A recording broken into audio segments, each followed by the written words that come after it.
சொல்லுங்க சார். வணக்கம். உங்க மனைவிக்கு என்ன தொந்தரவு இருக்கு? மனைவிக்குங்க வகுறு பசி இல்லைங்க பொறுமலுங்க. சரிங்க. அப்புறம் ஃபீவர் சரியா போக மாட்டேதம்மாங்க. என்னதுங்க? ஃபீவர். ஃபீவர் இருக்கா?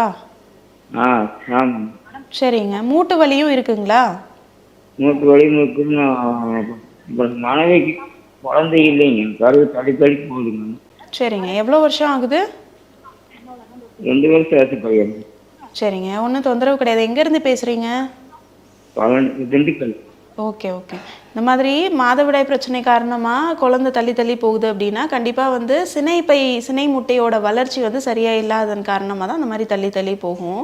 இப்போது அதற்கான சிகிச்சை எடுத்துக்கிட்டீங்க, உங்களுக்கு மாதவிடாய் சுழற்சி சரியாக இருக்குது அப்படின்னாலுமே உள்ளே இருக்கக்கூடிய அந்த சினை முட்டையோட வளர்ச்சியை வந்து நம்ம அதிகப்படுத்தணும். அதற்கான மருந்துகள்லாம் நிறைய நம்ம மூலிகை மருத்துவத்தில் இருக்குது. நம்ம ஆர்ஜிஆர் ஹாஸ்பிட்டலில் குழந்தை நிற்கிறதுக்காக மாதவிடாய் சுழற்சியில் வரக்கூடிய அந்த சினை முட்டையோட வளர்ச்சியை அதிகப்படுத்துறதுக்கு நிறைய மூலிகை மருந்துகள் கொடுக்குறோம். அடிக்கடி ஃபீவர் வருது, அடிக்கடி யூரின் இன்ஃபெக்ஷன் இருக்குது அப்படின்னாலும் அதற்கான முறையான சிகிச்சை கொடுத்துட்டு மாதவிடாய் பிரச்சனையும் நம்ம சீர்படுத்தி கொடுக்கும்போது கண்டிப்பாக அவங்களுக்கு மாதவிடாய் சீராயிட்டு வரும்போதே குழந்தையும் நிற்கிறதுக்கான நிறைய வாய்ப்புகள் இருக்குது. அவங்களோட வயது அதிகமாக இருக்கவங்களுக்குலாம் ஒரு 10 வருஷம் 15 வருஷமாக நீர்க்கட்டி தொந்தரவுகளோடு இருப்பாங்க. உள்ளே இருக்கக்கூடிய அந்த சினை முட்டையோட வளர்ச்சி வந்து சரியான முறையில் முதிர்ச்சி அடையாமல் இருக்கும். அது முதிர்ச்சி அடையாமல் இருக்குது அப்படின்னாலே குழந்தை வந்து தள்ளி தள்ளி போகும். குழந்தை நிற்கிறது தள்ளி தள்ளி தான் போகும். மாதவிடாய் சீராக இருக்கும்போதே இந்த மாதிரி பிரச்சனைகள் வந்து கண்டிப்பாகவே இருக்கும்.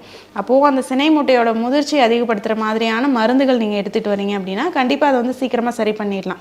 திண்டுக்கல்லே நம்ம ஆர்ஜிஆர் மருத்துவமனையோட கிளை இருக்குது. அவங்கள நேரில் கூட்டிகிட்டு போங்க. மாதவிடாய் பிரச்சனை இருக்குது அப்படின்னாலும் அதற்கான முறையான சிகிச்சை கொடுக்கும்போது கண்டிப்பாக வந்து சரி பண்ணிடலாம்.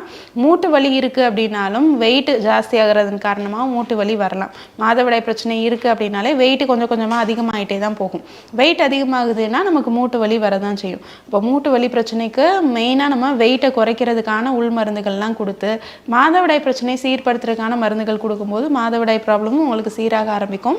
ஒரு 6 மாதத்துலேருந்து 1 வருடத்துக்குள்ளே உங்களுக்கு குழந்தையும் நார்மலாகவே நிற்க ஆரம்பிக்கும். திண்டுக்கல்ல இருக்கக்கூடிய நம்ம ஆர்ஜிஆர் ஹாஸ்பிட்டலுக்கு நேரில் அவங்களை கூப்பிட்டு போய் சிகிச்சை எடுத்துக்கோங்க. கண்டிப்பாக நிரந்தரமாக சரி பண்ணிடலாம்.